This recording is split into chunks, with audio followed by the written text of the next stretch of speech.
Welcome to the Business of Black Business, a talk show that interviews Black entrepreneurs and advocates for Black business. The topics of conversation include access to capital, best business practices, success stories, and more. Now introducing our host, Mr. Jay Reynolds.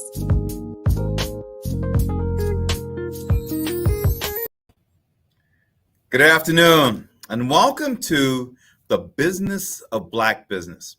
Now, question for you. Are you considering launching a PR firm?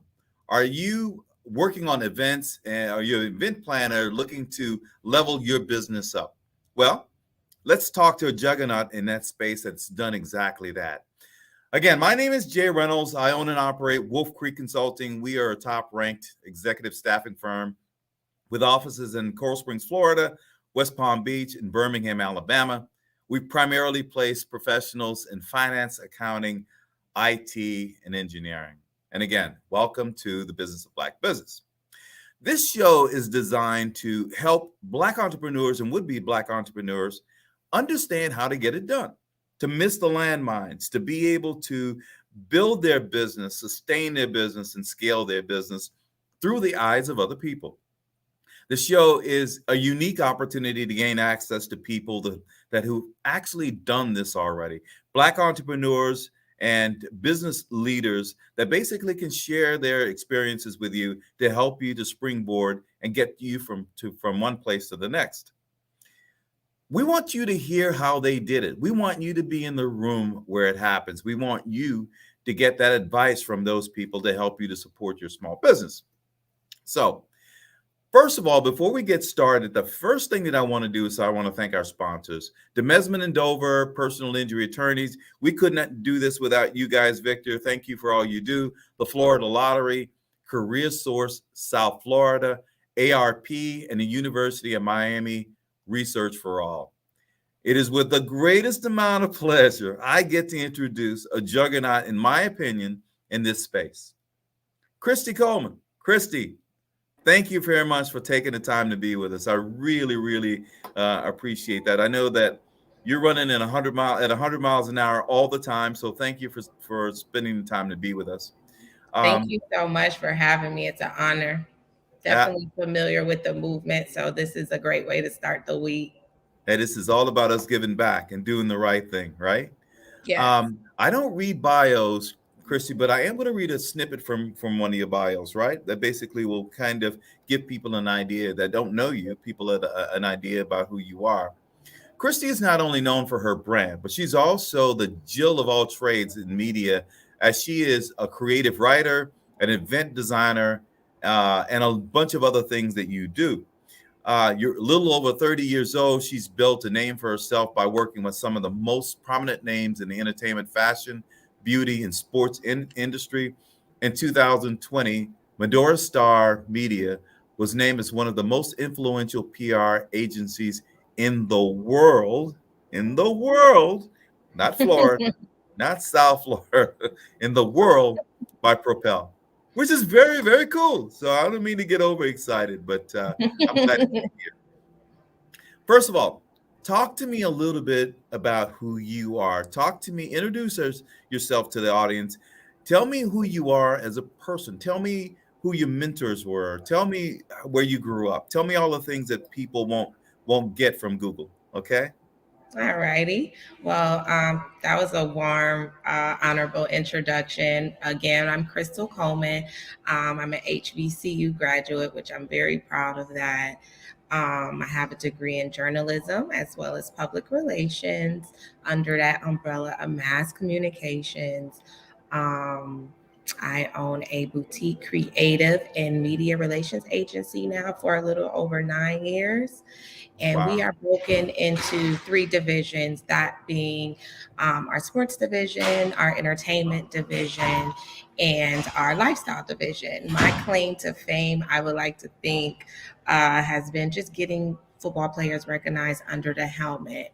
And that's been a really big part of my career since college. As far as mentors, we were just touching on earlier on informally, I started off doing a lot of internships early on. So I acquired mentors since I was about 19, a freshman in college, ranging from Vibe magazine to another magazine where I was a content provider called David Noble. He's from Chicago. He was very instrumental and very helpful with my journalism internships, helping me understand what traditional Q&As are. I did some album reviews back then, concert reviews, just to build up Wow. my portfolio, my vocabulary, how I articulate. And I wanted to be a journalist, like I expressed earlier. And it was David Noble who I went to after 2 years of interning for journalism and said, I like writing, but it's not challenging enough for me. Who are these people that I'm setting up the interviews with? Who are these people you patching me in with? And Yeah. that's what he expressed to me. That's a publicist, that's public relations, and that's the study of PR. And so I immediately added that to my curriculum. And true story, he set me up with the internship at Def Jam for that summer. I had to I had to fill out an application. I had to go through a whole process with that. I'm originally from Detroit, Michigan. I was attending college at the time in Miami. The internship was in New York that I was fighting. Of course. Def Jam. Oh my God, that's amazing. That Yeah. yeah, so I had to go up against maybe like I think it was 100 to 150 other students to get the internship. Um, I was selected. I would like to acquire that also to just starting other internships earlier on. So when Def Jam saw my resume, I had on there, I was a journalist and I had already interned for Vibe and the Pub Report and just a plethora of some of my tasks there. So I assumed that was impressive for them. And they selected me, and I went to New York for 2 summers in a row, and I did an internship at Def Jam under Jana Fleshman, which such an honor to work with her. She's Jay-Z's publicist to this day. She Oh, was okay. then. Okay. And that was just, that Wow. was So she is still amazing. Jay-Z's publicist, the same person that you interned with. Have you kept that line of communication open over years, or Yep, because absolutely, she's so busy? absolutely. Yep, absolutely. And it just also shows her work ethic and her relationships because she literally is at Rock Nation with him to this day. So that's really fun to see. And that she acknowledges me. It definitely wasn't easy days. A lot of days I cried on the subway. And like I said, I'm from Detroit, so I'm not familiar with public transportation. My parents picked me up from school every day. So that was overwhelming for me. Just going from a small kind of city like Detroit to New York, all of it was overwhelming. The challenges, Yeah. the things she was assigning me to do.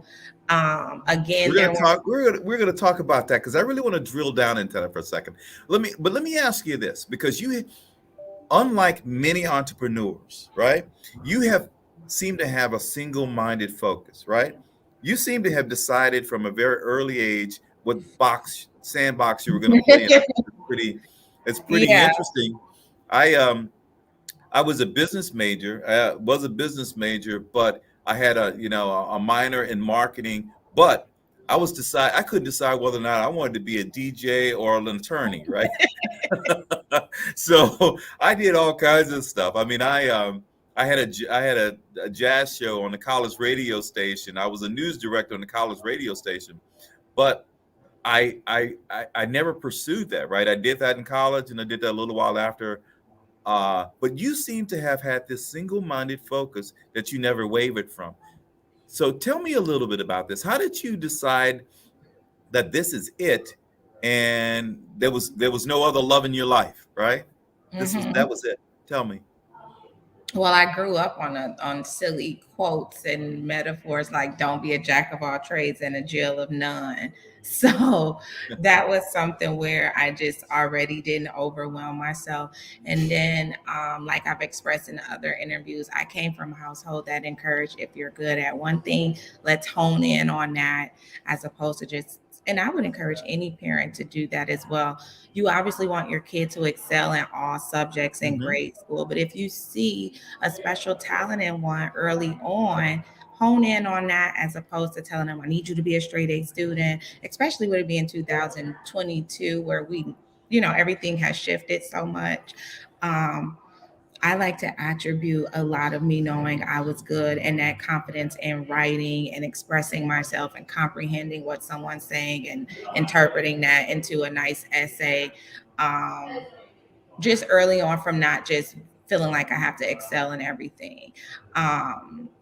So that's kind of how that happened with me in English. So obviously when I graduated from high school, I had a good idea with what I wanted to go to college for, which was helpful. When you get there, you just kind of buckle in already because you're on a mission, so to speak. Social media wasn't around so much then. So the discipline was there. I was listening to a podcast this morning about focusing and all the white noise we have. And I was just thinking like, wow, sometimes my prayer is, God, if I could just get back focused and disciplined like I was in that dorm room.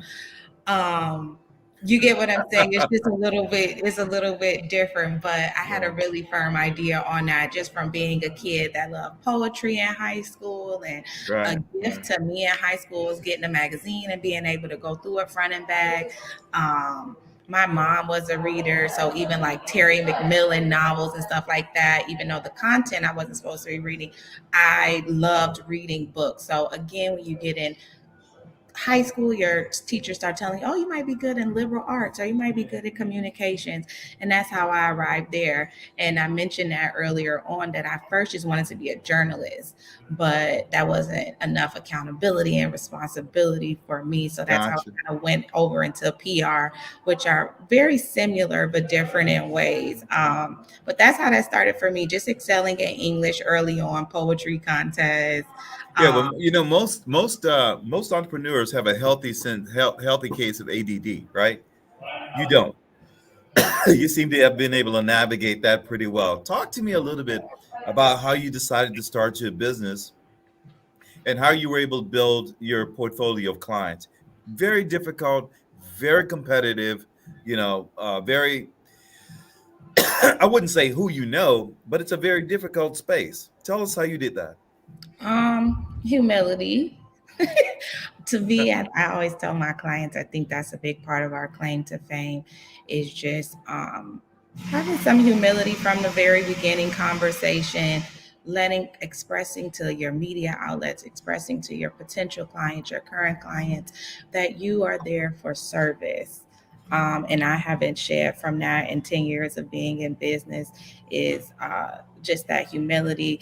A lot of times in public relations, it's not a tangible service, and web design is not a tangible service in the beginning, and marketing and consulting is not a tangible service. My dad has a legal background as far as his career, so I just learned early on, again from observation from another entrepreneur, paper trail, the importance of paper trail.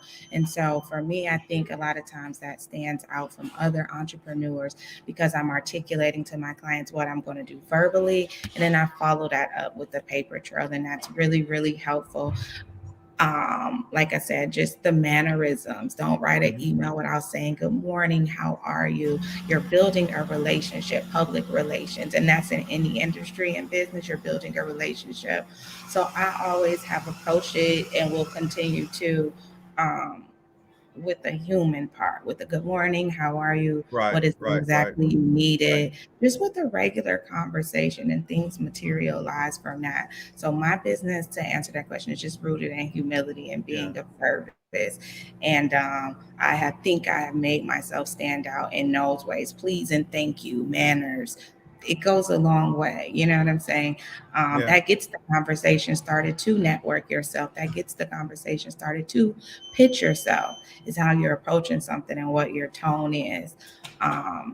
Big part of what you do is your brand. I mean, your brand. Big part of what you do is you.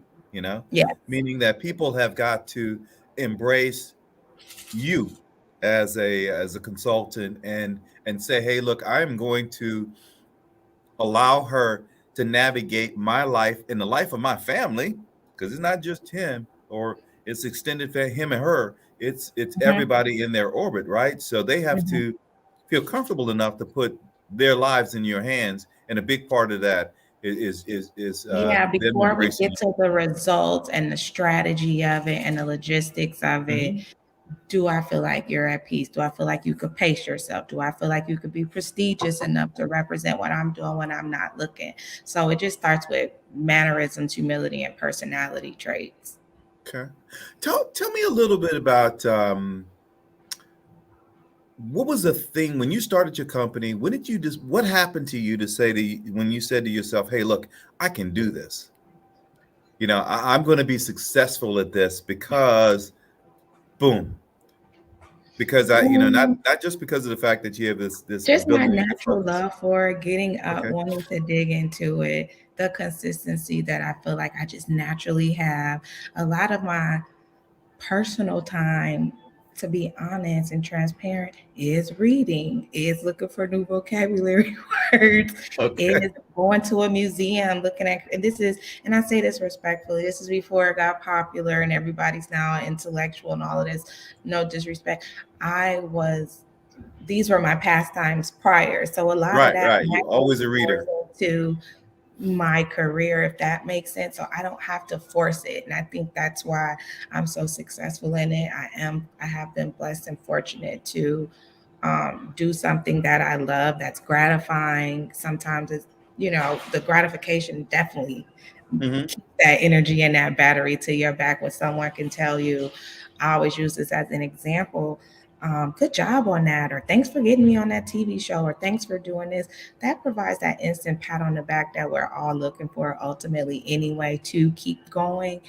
Um, so I do like that, and that's kind of what keeps me pushing. But earlier on, to kind of stamp I can do this was just the natural flow of it. Okay. What do you mean by that? Because when the because of the fact that you have guys like Rick Ross, right? Rick Ross is a client in your portfolio, or was, or whatever. I'm not sure.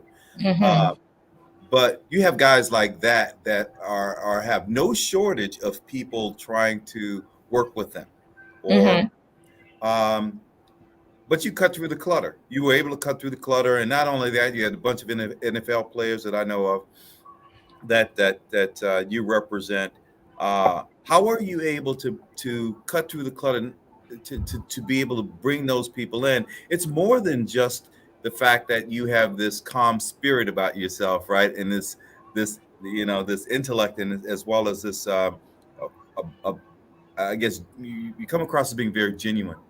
But what else do you do in order to be able to cut through the clutter, to be able to get to those kind of guys and manage those people? Do the work, take the interest in them. A lot of those big name clients that I had early on in my portfolio were done from label work.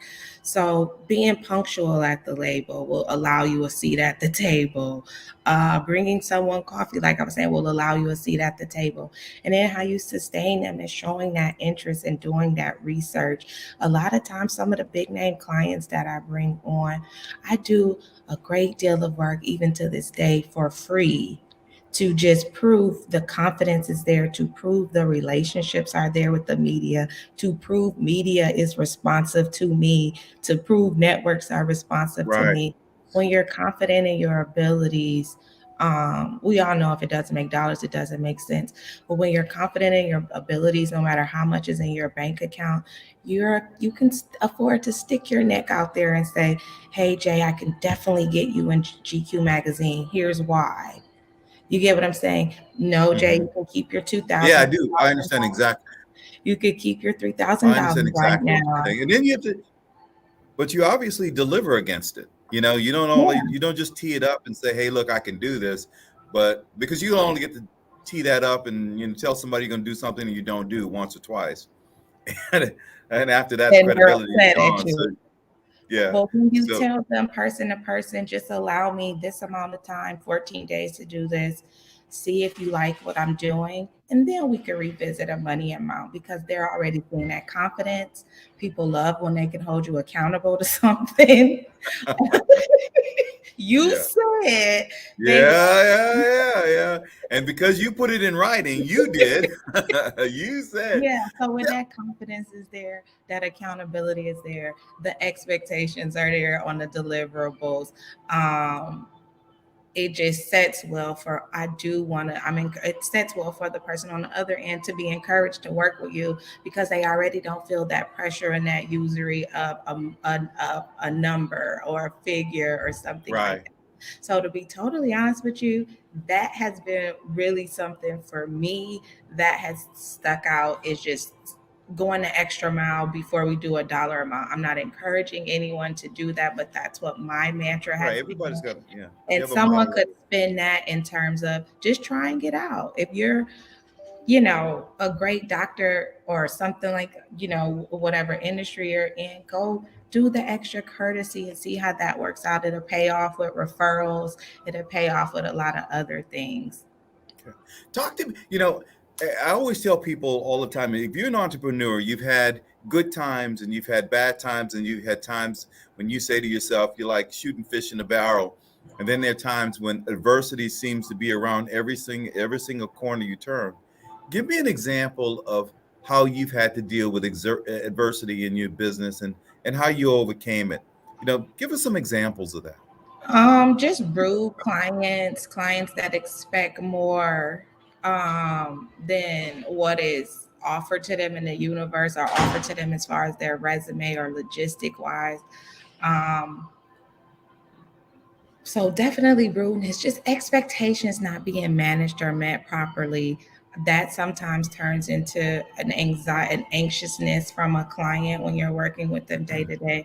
That's sometimes the issue because this industry, you have to kind of check it at the door, or at least Hmm. I live like that. So you're not allowed to bring your personal problems in. You're not allowed to pour that on somebody, especially after they broke bread with you. If I do hair, I can't be over your head cutting and telling you, expressing you what's going on in my personal life. That's not professional, and that's not helping them experience what the service is. Hmm. So for me, just clients sometimes being a little too abrasive or too obnoxious, being repetitive. I would say after doing this for 10, 11 years, repeating myself is sometimes challenging to people. And I don't say that in a rude way, but I feel like me and my entire team express and articulate things really well. So just within public relations, sometimes you'll find yourself repeating things a lot to stroke the client.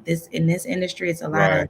it's a lot of pacifying. Oh my It's a God. lot Oh, and of, these guys, everybody drinks their own Kool-Aid, right? and if you don't And we know, understand that, this is not the industry for you. If you don't yeah. want to come into this with a serve mentality, this is not the industry for you, because it's definitely something where even if you're having a bad day and you have to drum up enough energy and perspective to still breathe some fresh air into your client, to still put the battery to their back, so to speak. And that's difficult if you have problems at home or things like that. So that's something that Well, let me is ask you, just really, really this. difficult. Let me ask you a question a different way then. Let's say, for example, 2000, the last 18 months, the last 2 years for the entertainment industry has been different, right? And obviously different for not only for your clients, but for you as well. Everybody had to, if you didn't reinvent yourself in some way, shape, or form, you did not survive. Mhm, 43% of all Black businesses went away in the last 2 years, never to mhm. return. I didn't And know that number. Okay, wow. it's a staggering amount of Black businesses that did not make it, right? How did you do two things? How did you prepare yourself for difficult times? And how did you get through those difficult times to the point where, you came out on this thing where, the entertainment world has opened back up and people are touring, and life is maybe not gone back completely to normal, but things are starting to look I would better. have to credit that to just a staff having a good hierarchy or a decent hierarchy in place, whether this happened or not. Okay. Not running my business myself. not to say businesses that didn't stay afloat were running solely by themselves, but just my team, the people I had in place internally with my company, an accountant, an attorney, who are able, again, being transparent to say, before this even happened, when I was still just running the business, not knowing this was approaching, an accountant saying, hey, here's some grants. What's your zip code?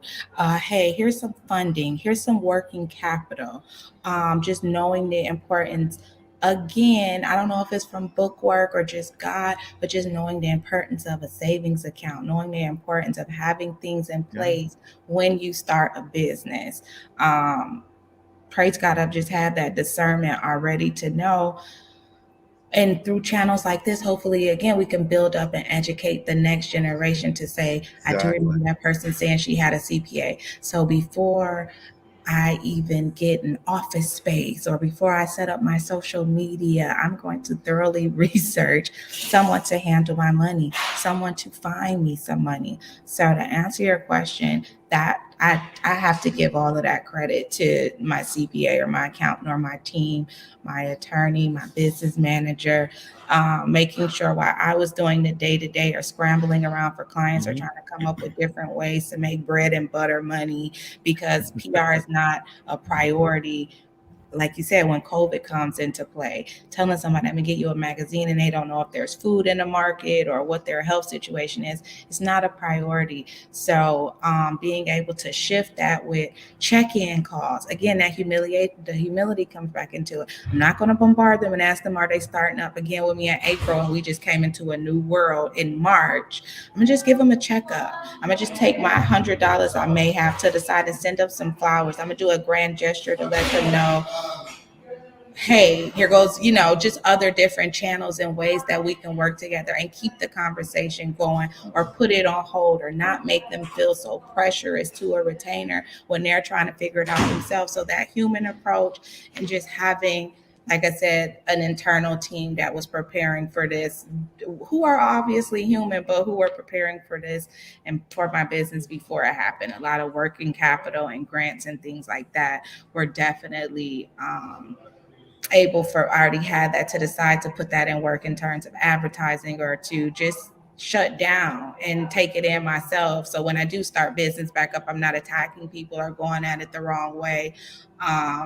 Having that team in place was really, really helpful with coming into COVID and being able to sustain. And again, reading and researching everything surrounding COVID and just learning new things. A lot of this, we have to learn all over again, a lot of things, whether you want to or not. If you're not a reader, I suggest you to start learning things on an audio book, because things are shifting right now with or without us. And we don't live in a society where somebody's going to pat you, except on platforms like this where somebody's going to tap you and say, let me tell you how I fix my credit. So you have to go out and dig for that information yourself. Right. And right.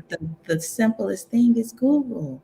Yeah. You don't got to go through the encyclopedia. I totally agree. I tell you what, the two things that you said to me that are most important, that I want to just reiterate to that young budding entrepreneur that's listening to you right now, that young woman that's sitting there saying, hey, look, I want to build my own PR company, or I want to be an event planner.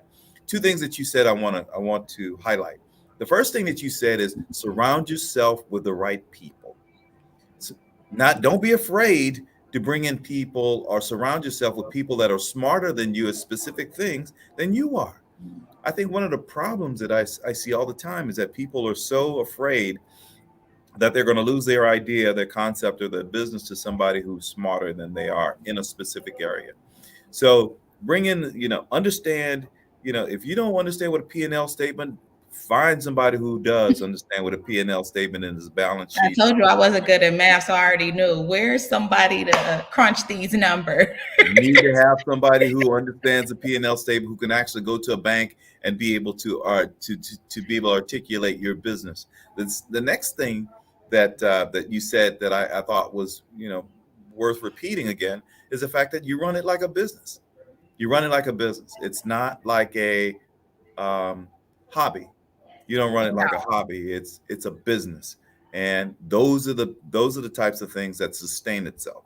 If you run it like a business and you're financially strong, or trying to get financially strong, or you understand it, then you can actually pitch it and get money to be able to sustain your business. Those are the two things that I want to just kind of reiterate. Yeah, I got to get into this thing though. Your management style, you talk about that a lot. And it weaves itself in and out of your conversation. Talk to me a little bit about your management style. How do you manage your people?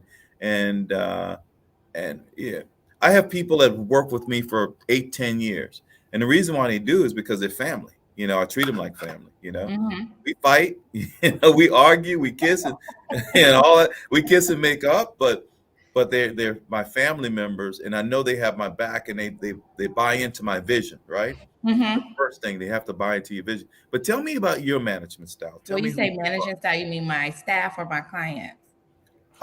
Your staff, as you staff.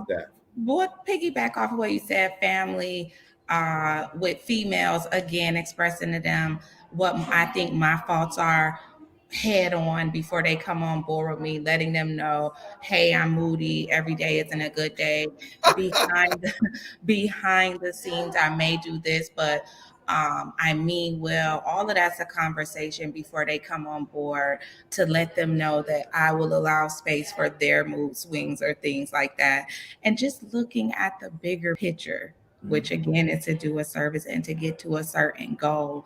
I also like to always tell my staff, I don't have room for error. I'm a 35-year-old woman from Detroit, Black. I don't have any room for error. Me and a colleague were just mentioning, just like, if someone may Google my agency, it might not be a 5 out of 5 or a 2 out of 5 or this. I know where that came from. but neither is Walmart, neither is Target. Yeah. Some days Target is great. Some days people are coming in Target saying, I bought this post-it and it's not sticking exactly. Where's the manager? And they're mad at Target. But Target has their infrastructure. That's not changing for anyone. All I can do is give you a paper trail, try to execute that to the best of my ability. You have a choice with me with trials, just like Comcast and anything else. I work within 35-day trials, where it will allow you to say, this worked for me or this didn't. It's a real flexible system that I have going on over here internally.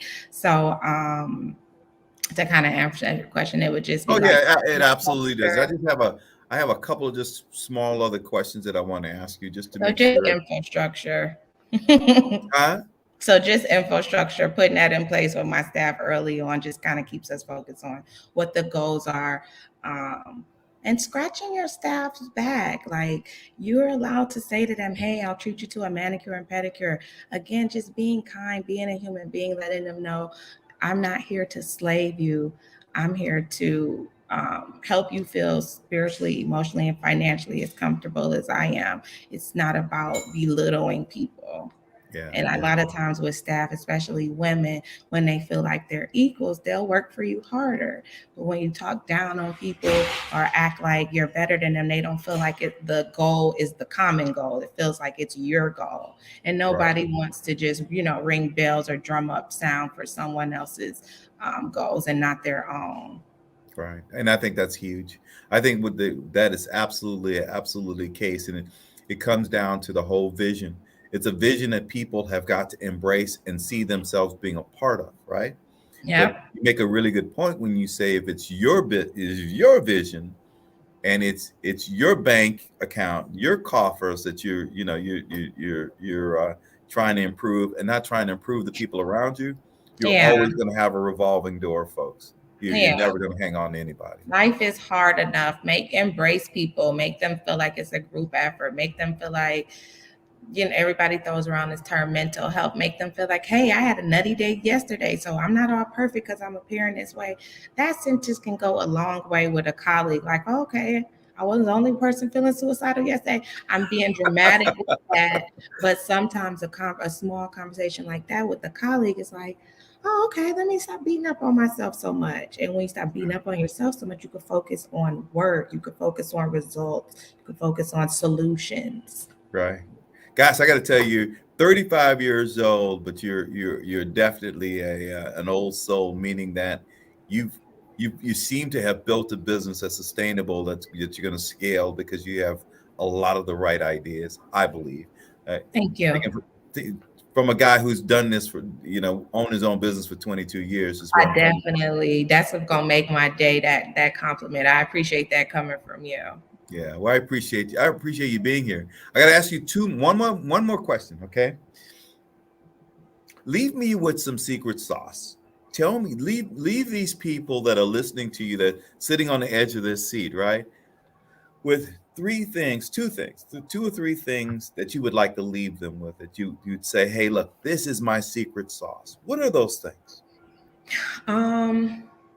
Making time for myself from the very beginning. Secret sauce. Say it again. Say it again.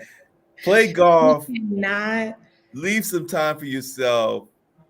You some cannot mental health time. Somebody else in Nobody says that. Of service. You cannot cut hair. You cannot change a tire well as a mechanic if you don't make time for yourself. All of these industries, it's all about the service, all about pacing yourself. And you can't do those things. I tell my staff all the time, punctuality. If I ask you to be something, I'll give you a quick example to where you could do to make time for yourself. You have something to do at 2, be prepared to leave if you have to commute at 11:45, even if it's around the corner. Give yourself that time to, God forbid, get an accident, get a flat tire. All of those things that's going to make you come into someone's office and into their space, a work environment, with attitude.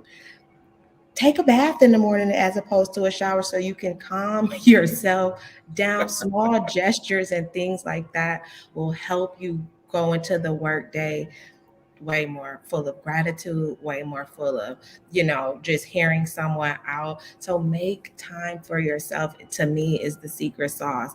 When you're late, think about it. You have to rush. You damn right. Excuse me. I have an attitude when I get here. I've commuted in traffic. I did this. God forbid. I've listened to all this loud music on my way there. So when I say make time for yourself, those are small gestures that I do. Sometimes if I know I'm heading to a meeting, I love rap music. I love all music. I'm not going to turn that on. Sometimes it's okay to ride in silence so you can collect your thoughts on the way to where you're going. That's what I mean when I say make time for yourself. That would be the secret sauce. I gotta tell you, that's huge. You're the first person. I've done this for a year, and you're the first person that said that. First entrepreneur that said that. And I truly believe that it's important, because you have to charge your battery. You have to charge your battery. You have to do things that make you remember who you are, right? Mm-hmm. And for me, that's simple stuff like motorcycles and golf. I have to take some time out for motorcycles and golf, and I like building cars. So building cars. That's awesome. But it doesn't matter what it is. It's just the fact that you have to invest in yourself so that you come back to something revitalized or feeling human. You don't have to grind all weekend. Take some time for yourself, even for you. So Monday you can greet colleagues. Hey, what's going on? Because you've been quiet all weekend. I live by myself. I always tell my team, like, oh, I'm so happy to talk to y'all on Monday because I've been silent the whole week. I just think that's very cool. I tell you what, that one comment that you made is worth 3. So thank you very much. Thank you. I tell you what, if you just hang out for me with for one more second, I got to pay the bills, right? And you do understand that. I absolutely do. Respect. I'd like to just spend a couple seconds thanking the people that make this happen. First of all, Dexter, Bridgman, Aaliyah, Jordan, all of you guys at Legacy Magazine, thank you for making this important, right? Thank you for making this important. I need to thank the sponsors, DeMesman and Dover, personal injury attorneys. Victor, thank you for all you do, not only as you contribute to this effort, but also to HBCUs. You spend a lot of time working with HBCUs, and you also support small business. The Florida Lottery, Career Source South Florida, the University of Miami Research for All, and last but certainly not least, AARP. Before we move on, I want to talk a little bit about Career Source South Florida. Career Source South Florida, each and every week, they list a number of jobs that basically are really attractive positions that people can actually go online and apply for. And perhaps somebody sitting out there might find their next opportunity as they begin to build their entrepreneurial life. But anyway, there's a sales manager's position for $51 an hour, which is $105,000 a year. There's a lead content planning manager, $40 an hour. It's about $85,000 a year. A superintendent, $38 an hour. Senior systems administrator, $35 an hour, which is about $80,000. An IT support engineer, $30 an hour. An industrial four person, $25 an hour. A workforce mobile unit driver, $15 an hour. An auto general service tech, $14 an hour. Prep cook, $14 an hour. And a customer service person in Miami-Dade, $13 an hour. All of those positions rotate each and every week on Career Source South Florida. You can go on that website and apply for any of those positions. Again, Krystle, I first of all, how can people get in touch with you? And do you have anything that you want to do? Any projects or anything like that that's going on, and you want to share before I let you go? No, definitely. Please follow us on social media. On Instagram, it's at Midori, Midori, starmediagroup.com on social. And you can visit our website, www.midoristarmediagroup.com. We recently added an event execution tier to our agency. So if you have any small, intimate events, please reach out to us. We're happy to see if we can execute and make it an experience for you. Well, I got to tell you, I really enjoyed talking to you, Krystle. Thank you very much for sharing sharing your story. And there's some other Black female out there that's thinking about doing this, and you're going to be somebody that perhaps flips a light switch on for that person. So thank you very much. That's what it's all about. It is exactly what it's all about. Yeah. And the last thing I want to say is that we have a new show in the MIA family. It's called Black Health with Dr. Michelle Curvin. I think she's on like Friday afternoon or something in that neighborhood. I'm sorry, I don't have the time, but tune in to watch that. It's all about taking care of ourselves, both mentally as well as physically. That. So definitely tune into her show. She's amazing. Okay. I always say, if it is to be, it's up to me. So, Krystle, thank you very much for your time. Thank you for doing what you do. You wear a bunch of hats, and you took the time to do this.